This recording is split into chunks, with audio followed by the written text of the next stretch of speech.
writing books myself once. I had the ideas, I even made notes. But I was a doctor, married with children. You can only do one thing well. Flaubert knew that. Being a doctor was what I did well. My wife died. My children are scattered now. They write whenever guilt impels. They have their own lives naturally. Life, to have erections. I was reading that Flaubertian exclamation just the other day. The unwritten books? They aren't a cause for resentment. There are too many books already. Besides, I remember the end of L'Éducation Sentimentale. Frédéric and his companion Deslauriers are looking back over their lives. Their final, favourite memory is of a visit to a brothel years before, when they were still schoolboys. They had planned the trip in detail, had their hair specially curled for the occasion, and had even stolen flowers for the girls. But when they got to the brothel, Frédéric lost his nerve and they both ran away. Such was the best day of their lives. Isn't the most reliable form of pleasure, Flaubert implies, the pleasure of anticipation?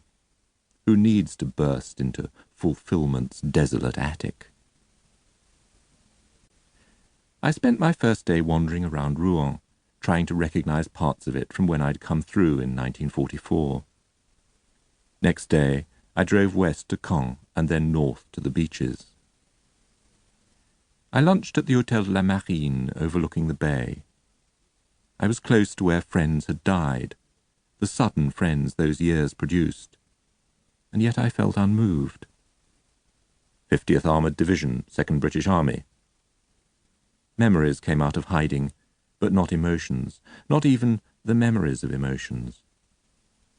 How do we seize the past? Can we ever do so?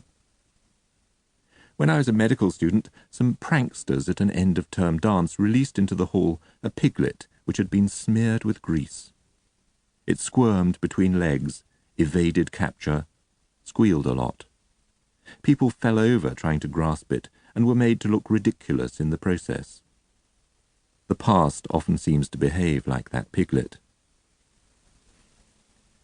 On my third day in Rouen, I walked to the Hôtel Dieu, once the hospital where Flaubert's father had been head surgeon, and where the writer spent his childhood.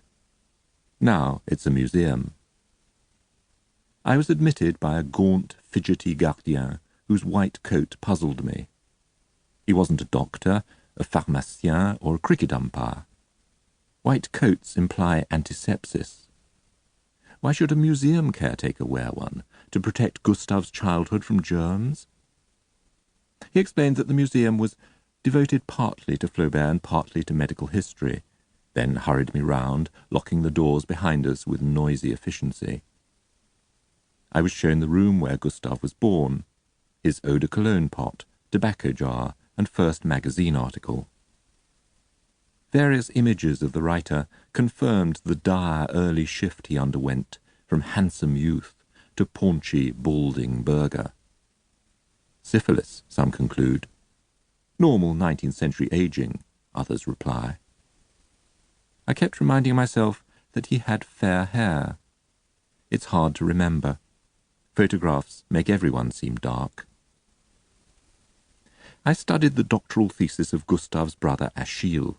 It was called Some Considerations on the Strangulated Hernia. A fraternal parallel. Achille's thesis later became Gustave's metaphor. I feel, he wrote, against the stupidity of my time, floods of hatred which choke me.